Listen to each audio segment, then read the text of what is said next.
Et bonjour à toi, sois bienvenue dans ce nouveau tutoriel rapide sur Blender 3D avec la fabrique d'univers. Aujourd'hui, nous allons voir ensemble une méthode pour créer rapidement et facilement un emballage sous vide pour des objets comme par exemple des canettes. Et c'est parti! Et nous voilà donc dans Blender. Alors pour le moment, comme vous pouvez le voir, j'ai modélisé une canette, et l'idée ça va être de dupliquer cette canette et de venir créer un pack autour d'elle. Et je vais commencer par lui mettre un modifieur de type Generate Array. Je vais en distribuer 3 sur l'axe X, et je vais le séparer un tout petit peu plus, donc je vais rajouter un à la fin, voilà, juste pour les séparer légèrement. Maintenant je vais replier mon arrêt et je vais en ajouter un deuxième. Celui-ci on va le placer à 0 en X et à 1 en Y.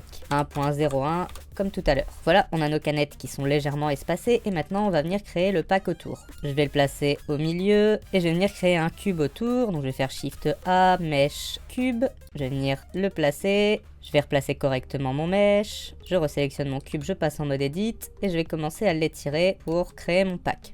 On va tout sélectionner, on va faire un CTRL E pour ouvrir le menu Edge et on va sélectionner Mark Sim. Ça va nous permettre après de poser plus facilement notre texture. Ensuite on va faire un clic droit Subdivide, on va répéter l'opération encore 2-3 fois. On va poser sur notre cube un modifieur de type Deform, Shrink Wrap. Et on va simplement aller sélectionner avec la pipette notre objet ici dans la scène. Comme on peut le voir, le cube s'est collé à notre objet, mais on peut également aussi constater que pour le moment, ça déborde. Alors on peut rajouter de l'offset pour faire grossir le cube.